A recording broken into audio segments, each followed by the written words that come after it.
% दो या सब कुछ दे दो, जितना भी जब भी समय मिले हमको उनको देना चाहिए और देना पड़ेगा, और तभी जाके उसका फल हमको मिलेगा। जितना हम प्रकृति से दूर रहेंगे उतना हम बीमार रहेंगे।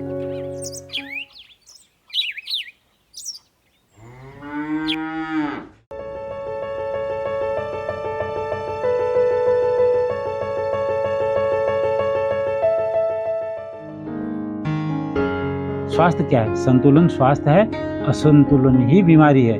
संतुलन तब बना रहेगा जबकि प्रकृति के साथ हम तालमेल बना के रखें। अगर तालमेल नहीं बनाएंगे तो निश्चित तौर पर हम बीमार पड़ जाएंगे। यदि आज आप एक कम इतनी ज्यादा उम्र में इतनी ऊर्जावान लग रहे हैं। हाँ बिल्कुल, पर्यावरण से जुड़े हैं ना। हाँ मेरे को अभी तक कहीं पेन नहीं होता है, कहीं दर्द में कुछ मतलब घुटनों में ना यो, क्योंकि मैं अपने आप में फिट हूँ। मेरा आहार संतुलित है, मैंने साल भर तक खाना नहीं खाया, मैंने 5 साल तक चाय बिल्कुल नहीं पी। मतलब कहीं मैं इस करता हूँ कि इसका साइड इफेक्ट क्या होता है और कैसे हमको जीना चाहिए, कैसे तो कैसा खाना चाहिए, सुपाच्य खाना चाहिए। 3 प्रकार का जैसे भोजन होता है ना खाना, सात्विक, राजसिक और तामसिक। अच्छा काम। तो हाँ, तो हमको सात्विक ही खाना चाहिए, शुद्ध सुपाच्य खाना चाहिए जो आराम से डाइजेस्ट हो जाए।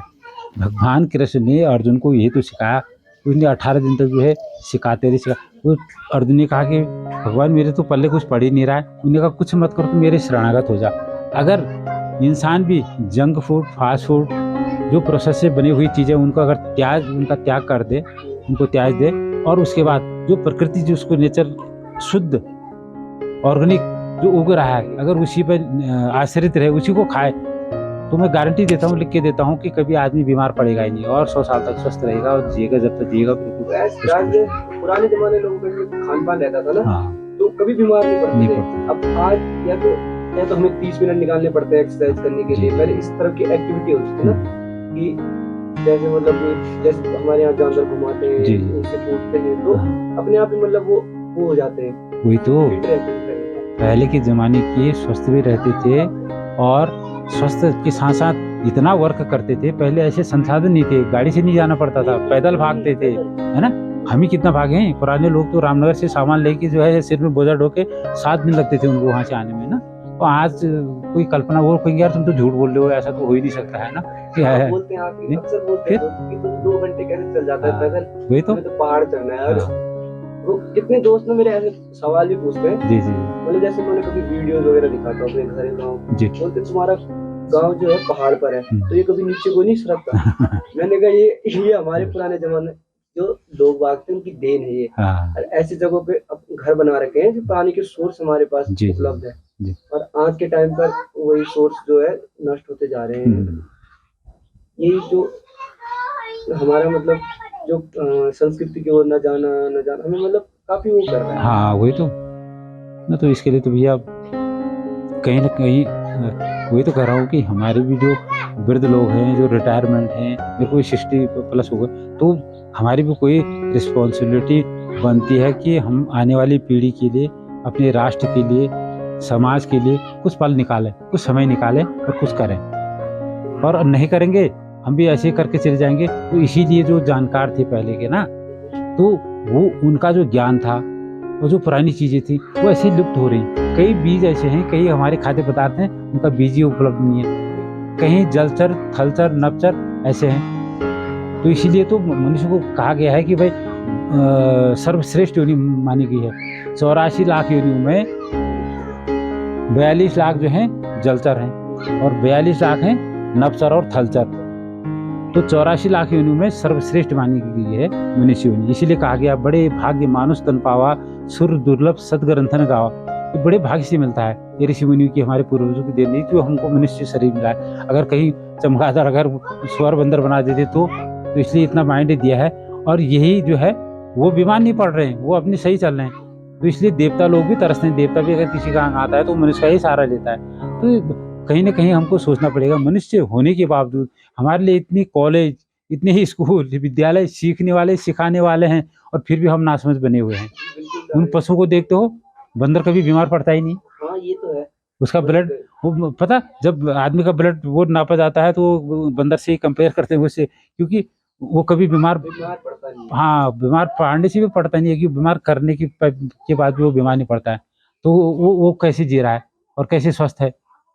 तो इसलिए हमको ही सोचना पड़ेगा कि भाई पशुओं से बेहतर है, दिमाग दिया है और हम इतना दिमाग दिया है कि हम पशु के बदले का भी अनाज जो खुद खा दे रहे हैं, तो कहीं ना कहीं हमारी भी कमी है ना। तो इसलिए हमको इस पे गहन अध्ययन करना पड़ेगा, गलत को गलत साबित करना पड़ेगा। और जहाँ इतना ये खनन हो रहा है, सुख सुविधाओं के लिए प्रकृति के साथ छेड़छाड़ हो रही है, तो इसको हमको कहीं ना कहीं बचाना होगा।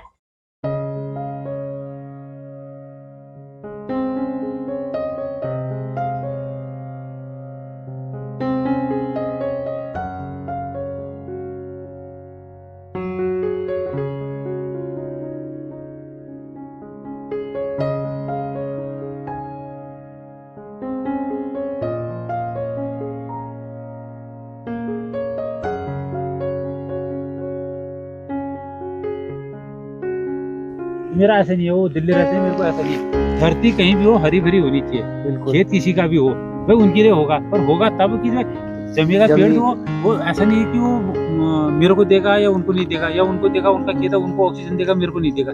अरे भाई हरा भरा होना चाहिए। दिल्ली जब होगी, जब हरा भरा होगा, हरित क्रांति आएगी, तभी जाके जो है हमारा राष्ट्र हरा होगा, सुखी होगा ना, संपन्न तभी होगा, सुखी रहेगा। ठीक है ये। और ये मटका पद्धति से सिंचाई हो रही है।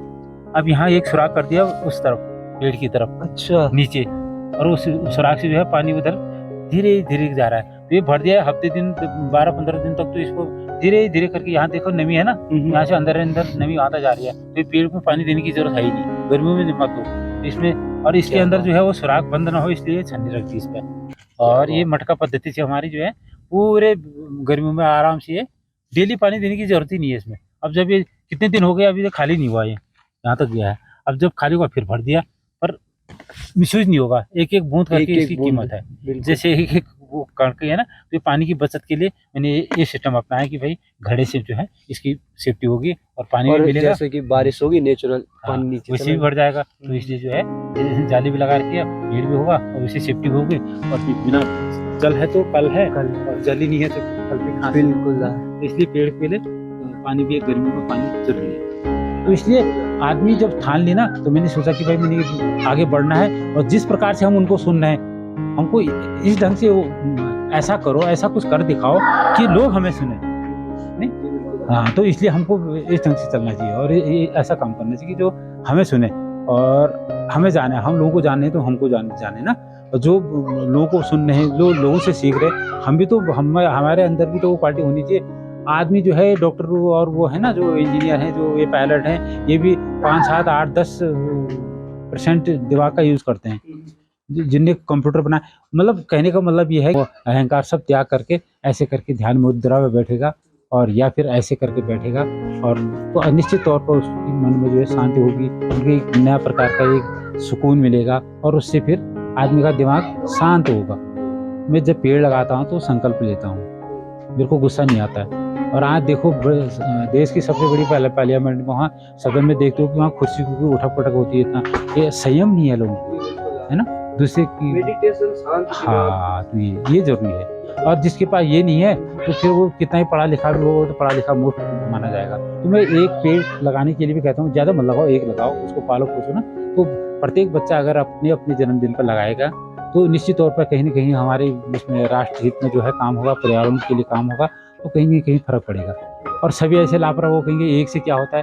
अरे एक से अनेक हुए, पहले मनु महाराज एक ही थे, तो तब जितना मानव समाज जो बढ़ा है आज अरबों में उसकी संख्या हो रही है, तो पहले एक ही था मानव। बच्चों को बताता हूँ, खुद उसको फॉलो खुद करता हूँ, किसी प्रकार को कोई नशा नहीं करता, किसी प्रकार का कोई गलत खान पान, गलत संगत, गलत चीज़ों से बहुत परहेज करता हूँ। और टाइम से उठना मेरा शेड्यूल है, टाइम से उठना, टाइम से सोना, टाइम से मेडिटेशन करना, हर चीज़ टाइम से होता है। और उस हिसाब से मैं फिर बच्चों को भी बताता हूँ, फॉलो करता हूँ, और निश्चित तौर पर वो सीखते हैं।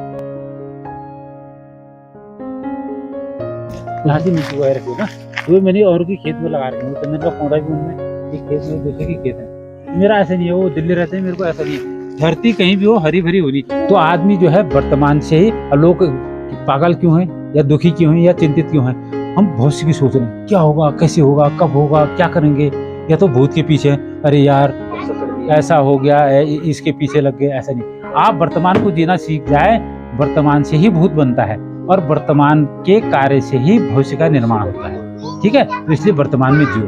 तो मैं वर्तमान को जी रहा हूँ, कितनी भी मुसीबतें आती हैं उस बाहर दिन में अपने कामों पर व्यस्त हैं, कहीं भी हैं, शाम को सब परिवार मिलजुल करके एक सामने बैठो और प्यार से मिल बांट करके खाना सब मिल करके खाओ, तो उसका स्वाद भी अलग है, उसका मज़ा भी अलग है और माँ बापों को सुकून भी है। आजकल के बच्चे समझते नहीं, वो कहते हैं हाँ मैं खा लूँगा, कोई बात नहीं, खा लो, तो ऐसा नहीं। तो ठीक उसी प्रकार से जैसे बच्चों को पालने में, बड़ा करने में, लिखाने पढ़ाने में बहुत खर्चा भी होता है और पूरी ज़िंदगी बीत जाती है, लग जाती है। अपना आदमी वैसे ही रहता है सादे बेस में और बच्चों की ख्वाहिशों को पूरी करने में पूरी ताकत झोंक देता है, पूरी जीवन लगा देता है। ठीक उसी प्रकार से पेड़ पौधों का भी है, ये बहुत मेहनत मांगते हैं। इसको जब छोटे गमले में होता है दूसरी जगह शिफ्ट करते हैं, जैसे बच्चे को घर से हॉस्टल में भेजते हैं, विद्यालय में भेजते हैं, कॉलेज में भेजते हैं, तो उसका सारा चेंज हो जाता है, तो उस माहौल में ढला नहीं रहता है। ठीक उसी प्रकार पेड़ों का भी होता है। मैंने खुद पेड़ों को छोटे से महसूस करके उनको बड़ा करके, क्योंकि इस जगह से दूसरी जगह शिफ्ट करना है, तो उसको भी वहाँ की आबो हवा, वहाँ का वातावरण, वहाँ का संगत सोबत, वो सब झेलना पड़ता है, देखना पड़ता है। तो और ये कब लगाना चाहिए ये पौधे, ये भी हाँ, तो ये जब चंद्र नाड़ी जो वो होती है क्या जागृत होती है तब लगाना चाहिए, इसमें चंद्र स्वर में लगाना चाहिए पेड़, तो उससे जो होगा फल होगा वैसे, और जिस भाव से लगेगा ना वो उसी प्रकार के फल होंगे। जो फल खाएंगे उस पर भी उसका प्रभाव पड़ेगा। जो भौरा उससे मधु लेगा, उससे वो शहद लेगा ना, भौरा उस फूल से, तो जो उस शहद को भी खाएगा वो भाव वहां तक जाते हैं। तो ये तो बहुत बड़ा वो है, इसका रहस्य है, चमत्कार भी है। तो इसलिए हमारे रीति रिवाज और जो ये बनाए हुए हैं ना, प्रत्येक चीज में कहीं ना कहीं जो है साइंस छुपी हुई है, बहुत बड़ा साइंस छुपा हुआ है, तो हम उसको समझते ही नहीं है, समझने की कोशिश भी नहीं करते हैं ना। तो वही तो कह रहा हूँ मैं कि आजकल का मानव चाहे कितना ही पढ़ा लिखा हो, उसको न तो खाना आ रहा है, न तो सोना आ रहा है, न तो बोलना आ रहा है, न तो चलना आ रहा है, न तो किसके साथ कैसे बात करनी है, न बात करना आ रहा है। तो कहीं ना कहीं जो है वो कमी है। तो उसको हमको थोड़ा अपने हाई फाई को छोड़ करके कि मैं इतना एजुकेटेड हूँ, टाई पहन लिया, इंग्लिश बोलना सीख लिया, वही बहुत कुछ नहीं है। जबकि अंग्रेजी में ना क से उसमें वो होता है, ए से एप्पल होता है और जेड से जानवर बना के छोड़ते हैं। और हमारी हिंदू संस्कृति, हमारी हिंदी ऐसी है जो क से कबूतर होता है और ज्ञ से ज्ञानी बना के छोड़ते हैं। तो हमारी तो संस्कृति बहुत महान है। हमको गर्व होना चाहिए कि हम ऐसी भारत भूमि में, ऐसे देश में हमारा जन्म हुआ है, भारत जैसे देश में सनातन जैसा हमारा धर्म है, मानव जैसा तन मिला हुआ है। तो हमको गर्व होना चाहिए कि ऐसी पवित्र भूमि में, ऐसी धरोधाम में हमने, ऐसी देवभूमि में हमें जो जन्म लिया है, तो इसके लिए हमको अपने आप में आपको कम नहीं समझना चाहिए। जो विदेशी लोग हैं यहाँ के लिए तरसते हैं, इस माटी के लिए, यहाँ आने के लिए, उत्तराखंड के लिए, क्या है हिंदुस्तान आने के लिए। कोई देश में ऐसे माँ का दर्जा किसी को नहीं दिया गया है। तो इसीलिए भारत वर्ष को ही भारत माँ का जो दर्जा दिया गया ना, वैसे नहीं दिया गया है। इसलिए तो संसार में वैसे देखा गया सबसे बड़ी जो है माँ है। मैंने इस पर कविता भी बनाई है, आपने सुनी होगी, नहीं सुनी होगी, हाँ अंदर लिखी है। तो इसलिए माँ का दर्जा, माँ का तो ऋणी उन्होंने कभी कोई हो ही नहीं सकता है जीवन में, चाहे वो कितनी सेवा कर ले माँ की ना। तो इसलिए तो माँ तो सबसे पहले है, और सबसे पहली गुरु भी जो है माँ ही है।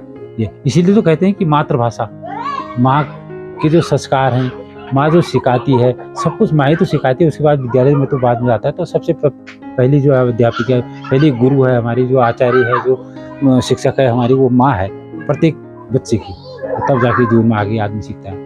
तो इसलिए गुरु का तो बहुत बड़ा महत्व है ना। तो आज गुरु को गुरु का दर्जा नहीं दे रहे हैं, उसको इस भाव से नहीं देख रहे हैं बच्चे भी, जो वो है ना, अपने पेरेंट्स को भी वैसे ही मान रहे हैं कि क्या कर लिया तुमने हमारे लिए। तो ऐसा नहीं है। तो कहीं ना कहीं बच्चों को भी झुकना पड़ेगा और अपने माँ बाप को सुनना पड़ेगा। आज कोई दंडोत प्रणाम कर ही नहीं रहा है, जबकि ये तो आदिकाल से परंपरा रही है। किसी को जो हम वो करते हैं, रिस्पेक्ट देना, शिष्टाचार, ठीक है, अभिवादन करना, क्या करते हैं पता है तुम्हें? राम राम क्यों कहते हैं 2 बार? राम राम में जो शब्द होते हैं, हाँ, 108 माला का जाप, मतलब राम राम ये हो जाता है। तो इसीलिए तो तभी तो 2 बार कहते हैं। तो इसलिए आज गुड मॉर्निंग में सब कुछ नहीं छुपा हुआ है। तो जो हमारे सुप्रभातम कहो, नमस्कार करो, प्रणाम करो, हमारी पहाड़ी भाषा में मिर्चो बोलो, सिमनिया बोलो, पैलाग बोलो, कई भाषाएं हैं ना, झुक करके पहले दंडवत प्रणाम करते थे, अब लोग क्या कर रहे हैं, झुक भी नहीं रहे हैं, ऐसे घुटने पर हाथ लगा रहे हैं, तो कैसे होगा? इसकी तो उसकी बहुत बड़ा साइंस है इसके पीछे। जब आदमी झुकता है ना, तो उससे क्या होता है कि सारी एनर्जी उसके पैरों में वो हो जाती है। न्यूटन का सिद्धांत क्या कहता है, वो ग्रेविटी, हाँ, है ना, वो गुरुत्वाकर्षण बल क्या करता है, ये सारी चीजें नीचे को, तो जो चरण में जो वो होते हैं ना, उसके पॉजिटिव एनर्जी उसी में रहते हैं। जैसे हम सफर करते हैं तो वो सब प्रभावित होती है और हमारा जो है वो पॉजिटिविटी से भर जाते हैं, जो वो करता है, दंडवत प्रणाम करता है। दूसरा, एक झुकता है तो एक छोटा सा सूक्ष्म योगा भी हो जाता है, व्यायाम होता है, उससे सारे ब्लड जो है इधर को फ्लो करता है, ये सिर की तरफ को ब्लड आता है, तो उसका संचार यहाँ होता है, तो आपकी जो माइग्रेन की, सिर दर्द की, डिप्रेशन की बीमारी जो सिर की होती है, उसमें आराम मिलता है। दूसरा, अगर डेली करते हो आप, तो इससे बल, बुद्धि, विद्या, येज, आयु, ये सब चारों चीज़ें बढ़ते हैं। फिर आप अगर नम्र भाव से करते हो, श्रद्धा भाव से करते हो, तो एक सुकून मिलता है, उसको, आदमी को एक शांति मिलती है। दूसरा, इससे जो छोटे बच्चे हैं, भाई बहन हैं, अगर कोई बच्चा करता है तो उसके वो भी सीखते हैं, इससे प्रेरणा मिलती है। फिर जो बड़ों का आशीर्वाद, आज सक्सेस क्यों नहीं हो रहे लोग, आशीर्वाद तो मिल ही नहीं रहा है। गुड मॉर्निंग, हाँ गुड मॉर्निंग, हेलो हाय, ऊपर ही ऊपर हो रहा है, तो इससे क्या होगा, हाँ, सर पर हाथ रखते ही कहीं भी जो छोटे बच्चे हैं, उनसे मेरा ये आग्रह, उनसे अनुरोध है कि वो कभी भी कहीं भी जा रहे हैं, घर से जाते टाइम पहले तो बता के जाएं, चरण स्पर्श करके जाएं, आशीर्वाद लेके जाएं। कभी जीवन में फेल हो नहीं सकते, निरंतर आगे बढ़ते रहेंगे, जिस काम के लिए जा रहे हैं वो सफल होगा ही होगा, 100% गारंटी है। और तब कि जब वो भाव से और चरण स्पर्श करके जाएंगे और उनका, बड़ों का, गुरुजनों का आशीर्वाद लेके जाएंगे, तब जाके होगा। आज ये चीजें लुप्त हो रही, लोग चरण स्पर्श कर ही नहीं रहे। इसकी तो बहुत वो है ना, ये साइंटिफिक है, ऐसा नहीं कोई भी चीज़। पेड़ लगाना वैसा थोड़ी है, पेड़ लगाने के लिए आपने कितने पाप कर रखे हैं, अगर पेड़ लगा दो, भाई पेड़ में जो फल लग रहे हैं, पेड़ 10 पुत्रों के समान है, तो उससे जो है एक पेड़ लगा लिया, तो आप नहीं भी रहे, वो पेड़ ना क्या दे रहा है, वो 5 लाख रुपए उसी दे रहा है औसतन ना। अब किसी की 10 साल की एज है, कोई 1000 साल जी रहा है, कोई 500 साल जी रहा है, अलग अलग है ना इनका, तो इससे। और पता कितना ऑक्सीजन, एक दिन में एक आदमी कम से कम 3 सिलेंडर ऑक्सीजन यूज करता है, तो इस हिसाब से तो 5 करोड़ से ज्यादा की तो ऑक्सीजन ले रहा है फ्री की। अगर उसका चुकता करना पड़ता, पैसा देना पड़ता, तो आदमी को समझ ही नहीं है। और फिर भी ये तो जो वन है ना, एक प्रकार से हमारे क्या है, ये बैंक है। तो बैंक से जब आपने क्या, बैंक में ब्याज कब मिलता है, जब पूंजी सेफ रहती है, ठीक है। और पूंजी अगर निकाल दी हमने, तो काहे का ब्याज कहाँ से मिलेगा। ठीक उसी प्रकार से अगर पेड़ों का हमने संरक्षण किया, रखे, अगर हमने धड़ से जड़ से उसके धड़ को अलग कर दिया, तो फिर ब्याज कहाँ से देगा वो, कहाँ से पेड़ पौधे, फल फूल, औषधि, वो कहाँ से दवाई क्या देगा, छाव देगा, फल देगा, कहाँ से देगा, जब हम काट देंगे। तो इसको समझना होगा, लोगों को दिमाग में बैठाना होगा, और समझ करके तब जाके हमको इस पर कार्य करना होगा। इसीलिए हम लगे हैं, निस्वार्थ भाव से लगे हैं और दिन रात लगे हैं। जैसे आपने कितने सारे पेड़ लगा लिए, मतलब कितने औषधि वाले होंगे। हाँ, वही तो 100 से ज्यादा तो इसके पीपल के पेड़ लग गए होंगे, है ना। अब जो पीपल की जो ऐसा है कि अपने आप एक, हाँ, दिन रात ऑक्सीजन देने वाला है। आपने वो नहीं किया होगा, फील कहीं नोटिस नहीं किया होगा, आप कभी देखना, जो ये पीपल का पेड़ है ना, दिन में कड़क धूप है, मॉइस्चर का नाम नहीं है, उस टाइम ड्राई है सब कुछ, तो उस टाइम देखो पीपल की पेड़ को, सारे बिल्कुल सन्नाटे हुए, सब पेड़ शांत उसमें अवस्था में होंगे। परंतु पीपल का ही पेड़ ऐसा है कि उसके पत्ते हिलते रहते हैं। देखना बड़ा गौर से, कभी ध्यान करना, ठीक दोपहर में, पुराने जमाने के जो ऋषि मुनि पीपल हाँ, के पेड़ के नीचे, उसी के नीचे। मैं कह रहा हूँ कि कोई असाध्य रोग है ना, कोई भी बीमारी है XYZ, पीपल के पेड़ के नीचे अगर 6 महीने तक आप वहीं रहन बसेरा करो, उसके नीचे रहो, तो रोग जो है निश्चित तौर अपने आप ही समाप्त हो जाएगा। ये तो ऐसे पेड़ हैं। भगवान बुद्ध को ऐसे तो बड़े पीपल, जो ये 100% ऑक्सीजन देने वाले हैं, इनके नीचे जो ध्यान करते थे, योग करते थे, प्राणायाम करते थे और साधना करते थे, लोगों को ज्ञान देते थे, तो इसीलिए वो वैसे थोड़े हो गए हो। इनकी तो इतनी महत्ता है ना, अपने आप में औषधि तो है ही है। साइंटिफिक तौर पर देखो, आध्यात्मिक तौर पर देखो, वैसे भी तो मान्यताएं है ना, जिसको संतान नहीं हो तो संतान देते हैं। वैसे मैं 5-7 पौधों को महत्व देता हूँ, इनको ज्यादा लगाने की कोशिश करता हूँ, क्योंकि ये लॉन्ग टर्म तक जीवित रहने वाले हैं, ज्यादा ऑक्सीजन देने वाले हैं। जैसे ये हो गया, बड़ हो गया, पीपल हो गया, आम हो गया, पिलखन हो गया, गूलर हो गया, बेल हो गया, ऐसी चीजों को जो है वो देता हूँ मैं। ये तो और ये पानी का ऑब्जर्वेशन का काम भी हाँ, करते हैं। और ये जो वैसे ना माल्टा संतरा है, ये नींबू आड़ू खुमानी, तो ये कुछ टाइम के लिए हैं, तो ये लंबे जीवन जीने देने वाले हैं। और हम नहीं भी रहेंगे तो ये पेड़ रहेंगे, तो आने वाली पीढ़ी जो है इनका लुत्फ उठाएंगे, आनंद उठाएंगे, इनका फायदा उठाएंगे और इनसे स्वस्थ रहेंगे। तो ये इन पेड़ों का रोपण जो है ज़्यादा लगाना चाहिए। मैंने लगाए तो हैं इधर, ये 1000 500 मीटर की दूरी पर लगाया है मैंने। इसको दुनिया में लगाया, उस धार में लगाया, स्कूल में लगाया, यहाँ नवगैर में लगाया, वहाँ उस हनुमान मंदिर में लगाया, वहाँ घटघाट में वहाँ लगाया। हनुमान मंदिर में पारिजात का एक पेड़ भी लगाया हाँ, तो पारिजात को भी लगाया। ये तो विष्णुलोक का पेड़ है, वैसे बहुत मानता है। मैंने पूछा था। आर्थराइटिस का आपको जोड़ों का पेन कहीं भी हो ना, जॉइंट पेन ना, वो उसके लिए तो रामबाण औषधि है अपने आप में। बुखार जुकाम हो गया उसके लिए तो है ये। जितने भी पेड़ पौधे हैं ना, अपने आप में एक औषधि है सारे, है ना। अगर इनका यूज सही ढंग से किया जाए ना, तो सारी चीजें हैं। हमको आता नहीं है ना देखना, आता नहीं है समझना, हम समझना ही नहीं चाहते हैं, इसलिए। नहीं तो अपने आप में जो भी है ना, चाहे वो किसी न किसी चीज का है, तो उसका अपने आप में एक महत्व है। ठीक वैसे इंसान का भी है। हम अपनी जीवन की वैल्यू को नहीं समझते हैं, हमको पता ही नहीं है कि मनुष्य जीवन मिला है ऐसे हंसी खुशी में या मजाक मजाक में या ऐसे टाइम पास। एक एक क्षण की कीमत है। पैसा पैसा करके जो है धन, और दाना दाना करके अन्न, और एक एक क्षण करके जीवन को हम बचा सकते हैं। हमको जो एज मिली हुई है ना, तो इसलिए कहते हैं कि लंबी गहरी सांस लो। अपनी इस जो 21,600 बार हम सांस लेते हैं, इनकी हमको इनका 20 का जो टाइम है ना, इसको बढ़ाना पड़ेगा, और तब हम इनको लंबी सांस लेकर के अपने जीवन को हम बढ़ा सकते हैं इसे, और स्वस्थ रह सकते हैं। स्वस्थ में नहीं तो ऐसी एज में मेरे को किसी प्रकार की अब कोई दिक्कत नहीं है। जो मैं इसीलिए तो मेरा फोकस इसीलिए बच्चों पर है कि जो गलती हम कर पाए अपने जीवन में किए हैं, जिनकी अज्ञानता से हम अलग दलदल में फंसे, तो ऐसे आने वाली पीढ़ी जो है परेशान ना हो, स्वस्थ रहे, सुखी रहे, आज आगे बढ़े, और उनका भविष्य अच्छा हो, जैसे देश का भविष्य अच्छा होगा। तभी तो देश भी प्रगति करेगा, उन्नति करेगा, आत्मनिर्भर होगा। कब होगा? कि जब बच्चा उस लाइन पर जाएगा और अपने आप में वो ठीक होगा।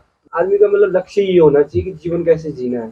अब वही मेन चीज यही है। तो वो मेरे को अच्छी तरह आता है, और तो मैं बिल्कुल जो भी क्षण आते हैं, किसी प्रकार की कोई परिस्थिति है, क्योंकि प्रत्येक चीज की मैंने कहा क्रिया की प्रतिक्रिया होती है ना। जब अभी दुख है ना, तो निश्चित तौर पर वो भी नहीं रहेगा, और सुख है वो भी नहीं रहेगा, क्योंकि लगातार कोई चीज रहने वाली नहीं है। संसार परिवर्तनशील है। तो जब हम दुखी हैं तो क्यों दुखी हुए? अरे भाई, कल को तो फिर सुख आने वाला है ना। अब ये शाम होने वाली है ना, तो कल शाम, अरे अंधेरा हो गया, क्या करें क्या करें क्या करें? कल सुबह का इंतजार करो, इसको बड़े ढंग से इसको वो करो, स्वीकारो, इसको जियो शाम को, और सुबह भोर होते ही, बिल्कुल सुबह होते ही, बिल्कुल 24 घंटे होते ही फिर सूरज उगाएगा, नई दुनिया फिर बसेगी, और पक्षियों की चहचहाहट होगी, और नया सवेरा होगा, और पेड़ पौधे खिलखिलाने लगेंगे, हंसने लगेंगे, मुस्कुराते हुए। ऐसे जियो। तो ये है जीवन। अब कोई 1 घंटे के लिए दुख आया या 1 महीने के लिए आया, माथा पकड़ के रो गए, क्या करें रो पीट के? समय तो एक जैसा रहने वाला नहीं है ना, तो ये तो आएगा और जाएगा, आएगा जाएगा। ये दुख सुख तो हमारे साथी है ना। वही दुख सुख हमने भोगना, तो दुख कौन भोगेगा? तो इसलिए हम तो उसके जीवन उसको महसूस करो, उसका आनंद उठाओ। जो भी आपको दिया जा रहा है ना, चाहे सुख हो दुख हो, सुबह हो शाम हो, हम समझते नहीं कि सुबह का शाम का क्या। इसीलिए तो कहते हैं कि भाई शाम को या संध्या टाइम हो गया, शुभ शुभ बोलो, अच्छा बोलो। इस टाइम जो है हमारी सुषुम्ना नाड़ी जो है ना, वो सक्रिय होती है शाम के टाइम पर। दिन में 3 टाइम, सुबह, दोपहर और शाम को। तो इस टाइम, इसके बाद जो है पौधों को छेड़ना नहीं, पानी नहीं देना, उनसे परेशान नहीं करना, क्योंकि जैसे हम सो जाते हैं वो भी सो जाते हैं। शाम को जो है सूर्यास्त के बाद जो है पत्ते नहीं तोड़ना, और दिन में भी तोड़ते हैं तो उनसे जो है इजाज़त मांग के कि भाई फूल पत्ते जो तोड़ रहे हैं हमको ज़रूरत है, तब जाके। हम किसी को थैंक्स शुक्रिया करने की हमको आदत ही नहीं है। क्यों? क्योंकि मैंने देखा है लोगों को, बैंक में जाते हैं, 2 मिनट के लिए पेन मांगते हैं, फॉर्म भरते हैं, उसके बाद कहते हैं थैंक्स आपका यार, बहुत बहुत धन्यवाद, शुक्रिया यार, आपने मेरा काम कर दिया। अरे ये पता नहीं है तुमको कि दिन रात जो हमको इतना दे रहे हैं, जिनकी वजह से हम जीवित हैं, इनको भी थैंक्स करते हो? मैं सुबह उठ करके सबसे पहले इनको थैंक्स करता हूँ, प्रणाम करता हूँ सिर झुका के कि भाई धन्यवाद। पहले तो भगवान का शुक्रिया करता हूँ कि आपने जो ये नया जीवन दिया है। शाम को सब सोते हैं, और सुबह 2.5 लाख लोग तो उठते ही नहीं है, वो सोए रहते हैं, परमात्मा को प्यारे हो जाते हैं। तो सबसे पहले शुक्रिया उसका कि भाई जिसने नया जीवन दिया। हर नया सवेरा एक नया चमत्कार होता है, नया कुछ सीखने के लिए, कुछ सिखाने के लिए, कुछ जीने के लिए ना। तो सबसे पहले भगवान का शुक्रिया अदा करो, उसके बाद धरती माँ का करो, उसका फिर ये प्रकृति का करो इसको। तो मैं सुबह उठ करके सबको प्रणाम करता हूँ और बड़े प्यार से फिर उनको पानी देता हूँ। और तो इसीलिए अभी आने वाली वो उसको नए बच्चों को जो पता होना चाहिए ना कि कब इनसे बातें करनी है, कब फूल तोड़ना है, कब फल तोड़ना है, कब उनसे बातें करनी है, कब उनके पास जाना है। जिस प्रकार से हम अकेला अपने आप को महसूस करता है बच्चा अकेलापन, उसी प्रकार से वो भी पेड़ लगा के मैंने तो इस पर रिसर्च किया ना। मैंने वो किया है जंगल में वहाँ लगाया उधर दुनिया के ऊपर पेड़ लगा के 1-2 बार गया मैं, उसके बाद गया ही नहीं साल भर तक। धीरे धीरे कुछ दिन तक तो ठीक थी, मैं पूछते रहा, कुछ दिन तक ठीक रहा वो पेड़, बारिश भी रही, पानी भी दिया वो ना, पर मैं गया नहीं वहाँ। धीरे धीरे तो उसको लगा कि अकेलापन, तो बाद में पता चला कि वो साल भर बाद सूख गए थे, नहीं हुआ वो, क्योंकि उससे लाड प्यार मिला ही नहीं। तो ये भी चाहते हैं इनके साथ जब जाते हो तो बातें करना, इनकी उनको बातों को जो ये कह रहे हैं, हिल रहे हैं, डुल रहे हैं, इनको महसूस करना अपने अंदर। इनके ये जो बोलते हैं ना, तो इनकी आवाज़ को महसूस करना या अपनी व्यथा को इनको सुनाना। आपको कोई दर्द है, कोई परेशानी है, इनको बोलो, उनके साथ शेयर करो और उनके साथ बैठो, उनके साथ टाइम बिताओ और ज़्यादा उनके साथ लेटो। मैं कह नहीं रहा हूँ कि दिन में कड़ाके की धूप है, आपको गर्मी लग रही है, आपको दिल मचल रहा है, आप परेशान हो, किसी ने कुछ कह दिया, आपका माइंड अपसेट हो गया है, तो ठीक पेड़ की छाया में बैठ जाओ, कोई अच्छे से पेड़ के नीचे, और बिल्कुल सुकून से वहाँ और आनंद से रहो और बिल्कुल निफिक्र हो के वहाँ कि भाई मैं तो वहाँ से तंग आ गया यार, मैं यहाँ आ गया हूँ, और उनको सौंप दो अपनी परेशानी। निश्चित तौर पर जो है 10-20 मिनट में ही आपको आराम से होना शुरू हो जाएगा और एक समय ऐसा होगा कि आप बिल्कुल स्वस्थ और बिल्कुल नई स्फूर्ति से, नई जोश से आप वहाँ से एनर्जी पावरफुल होकर आप निकलोगे बाहर उस पेड़ से ना। तो ये इन चीज़ों को गहन, जब तक आदमी इसके तह तक जाएगा नहीं, इनकी बोली भाषा को समझेगा नहीं और इनसे प्यार नहीं करेगा, इनके संपर्क में नहीं रहेगा, तो तब तक वो समझ में पल्ले भी पड़ने वाली नहीं है। कोई कहेगा पेड़ ही तो यार क्या है, अरे नहीं, ये पेड़ है तो तभी हम हैं, पहले वो हैं तब हम हैं, ठीक है। पहला रिश्ता इनसे ही है हमारा, माँ बाप से बाद में है, पहले इनसे है। ये सांसें दे रहे हैं, ये चल रहे हैं, वैसे नहीं चल रहे हैं, हम पता नहीं चल रहा है वैसे ना कि हम कितनी सांसें ले रहे हैं, कितनी बार हमारा दिल धड़क रहा है। ये तो मैं बच्चों को बताता हूँ, भाई इसको महसूस करो, उनके पास जाओ, पेड़ लगा के जन्मदिन पे पेड़ लगाओ और उसके पास सुबह शाम जाओ, जब टाइम मिलता है, संडे के दिन तो पूरा दिन वहीं व्यतीत करो और तब उनके साथ अपनी बातों को शेयर करो, उनकी सुनो और तब जाके आप भाई इसमें देखो मिट्टी जो भुरभुरी है तो उसमें पानी दो, उनको पानी की प्यास लगी है। ये छोटी नातनी है, उसको भी बताता हूँ वंशिका को, तो भी देती है। तो भैया जब तक किसी की भी कैसे पता चलेगा कि आपके पास क्या गुण है, क्या गुण है, जब तक हम किसी व्यक्ति विशेष के पास जा करके उसकी संगत करेंगे, संगत करने के बाद उसके हानि लाभ गुण अवगुण जो भी उसके बेनिफिट्स हैं और जो भी उसके अंदर चाहे ऐप है कितनी नेगेटिविटी भरी है, वो तब पता चलेगा कि जब उसके सानिध्य में रहेंगे, उसके संपर्क में रहेंगे, उससे बातचीत करेंगे, उसके साथ उठेंगे, बैठेंगे, खाएंगे, पीएंगे, तब जाके उसकी आदतों का पता चलेगा। और तब जाके ठीक उसी प्रकार से पेड़ पौधों के साथ भी होता है कि हमको कितना चाहते हैं, हम इनको कितना चाहते हैं, वो हमको क्या दे रहे हैं, हम उनको क्या दे सकते हैं ना। तो ये चीज़ें हैं भाई, लेना नहीं तो देना सीखो ना। वो हमको इतना दे रहे हैं तो कुछ हमारे भी तो फर्ज बनता है कि हम उनको दें, जितना भी दें तो हम दे सकते हैं। तो ये तो बहुत लंबा चौड़ा चैप्टर है साहब, इसकी तो वही बेहतर। लंबा चौड़े की बात नहीं था, वीडियो का माध्यम मेरा यही था कि हमारी युवा पीढ़ी मतलब जिस डायरेक्शन में जा रही है ना, कुछ सीखने को मिले, क्योंकि इन चीजों से सब वंचित हो चुके हैं। जी जी जी। अब किसी को पता नहीं, इतना गूगल है पर पेड़ों के बारे में पता नहीं कि कौन सा पेड़ क्या है, पेड़ लगाकर क्या होता है, क्या नहीं होता है। पर फुर्सत ही कहाँ, उनको देखने मनोरंजन से ही फुर्सत नहीं मिलती है।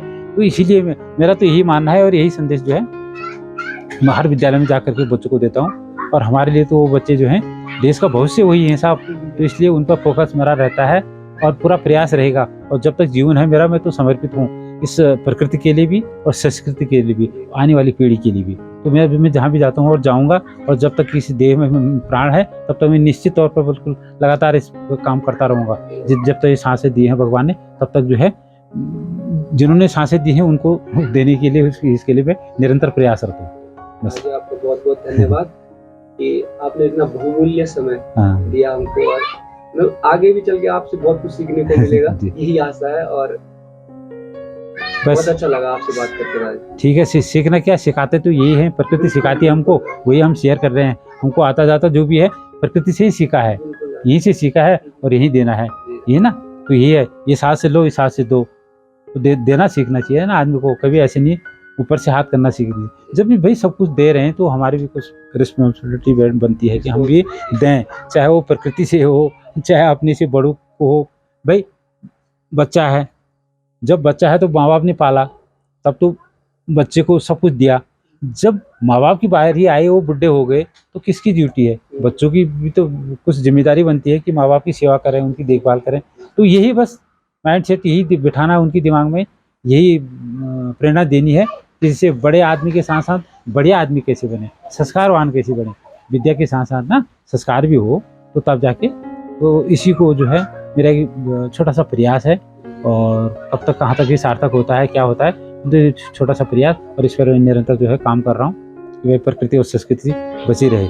और ये तब बचेगी जबकि जी जान से सब आने वाली नई जनरेशन जो है पूरी एकजुटता से इस पर काम करेगी, फोकस करेगी, और तभी हमारी पृथ्वी भी सुखी रहेगी, स्वस्थ रहेगी। और ये प्रकृति स्वस्थ रहेगी तो हमारा मानव का कल्याण होगा, मानव जीवन स्वस्थ रहेगा। और तभी जो है हम आने वाली पीढ़ी की और आने वाले भविष्य की कल्पना कर सकते हैं कि जब हम स्वस्थ रहेंगे। ठीक है, तो बस ज़्यादा न कहते हुए आज बहुत बातें इन्हीं शब्दों के साथ जो है अपनी वाणी को विराम देता हूँ। धन्यवाद। जय हिंद, जय भारत, उत्तराखंड देवभूमि की जय।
माटम जम्यू मी भी मेरी भी रे बोटी अंगवाल मेरी भी रे बोटी अंगवाल बारा खैरी का सरिनी मिल भी मी भी हिटू उदरी उकाल मी भी हिटू उदरी उकाल डालियों पूछेल अरे बाटों का गारा डालियों पूछेल अरे बाटों का गारा मेरा ही